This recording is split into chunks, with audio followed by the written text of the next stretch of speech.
making of an animated film is like making a stained glass window. It's so meticulous and specific that a lot of people think what we do is magic as well, you know? For animation, we have to create the whole world, including all of the characters. From the smallest teeny prop to a gigantic epic sequence, every single thing in that frame is created.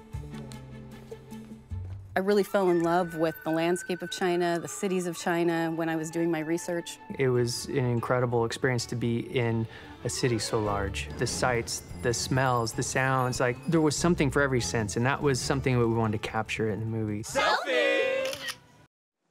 In this next sequence is a really fun montage where Everest and the kids are walking through China. Everest is trying out his powers, and sometimes they're failing, sometimes they're working. Also, they're being pursued by the villains, and that's one of the reasons we took this scene out. It just felt like the villains were too close behind them. This scene was boarded by our very talented storyboard artist, Nelson Yokota.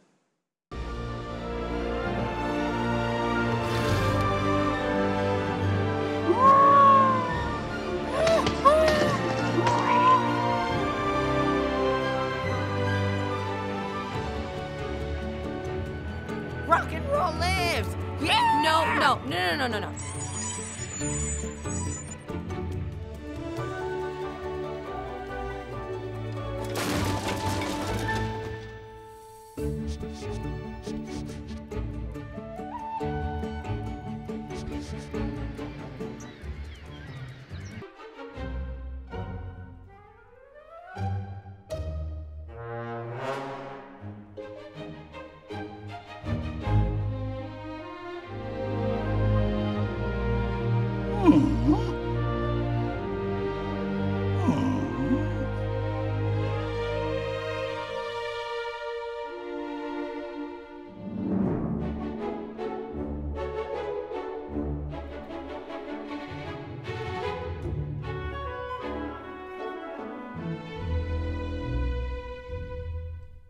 I kept thinking, is there anything I could give this Yeti that will bring the audience to these whimsical places? And so that was the dawn of the idea of magic.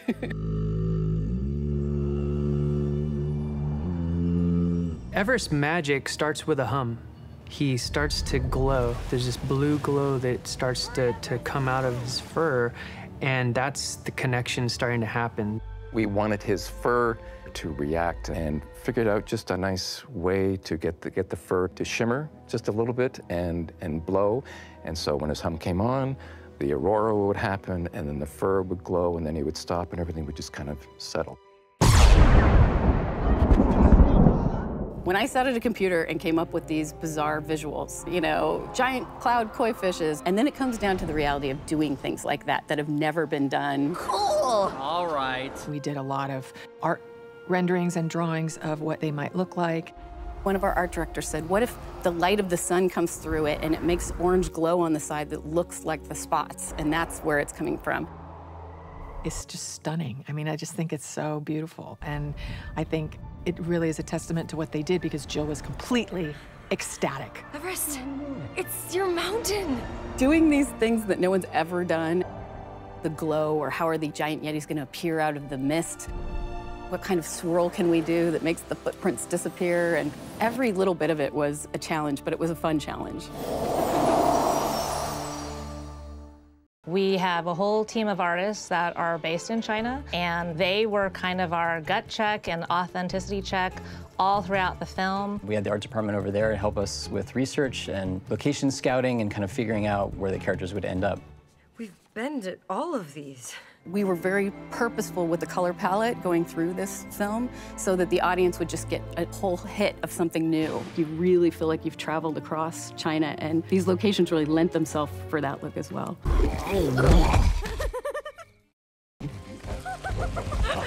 In human years, he would be 300 years old. But we aged him down, so he's more like a 9-year-old boy. He's a 2,000-pound ball of fur, really. There is so much humor in just this Yeti who's out of his element. He's like a normal kid, and you can see that when him and Pang kind of have this connection. They really bond and become best friends. Everybody wants to have Everest as their best friend. So Everest is pretty much just one big, giant, fluffy ball. Just like a basic circle, because he's mostly head. And then I do a little bit of his body behind for later. And then what I like to do is I like to find the midpoint, where his eyes and face and mouth are gonna be. And his face is pretty much like a mask. Find the center of his face. So Everest has giant, cute eyes, like a teddy bear.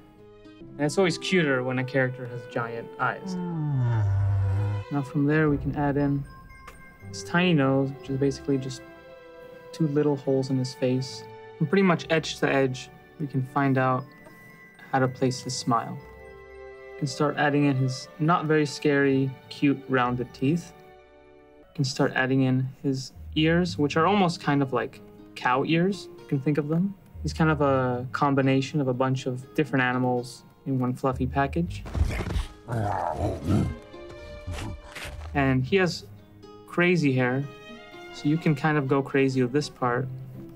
Kind of coming down, just adding all these kind of details of fluff. And this kind of brings some contrast to his face.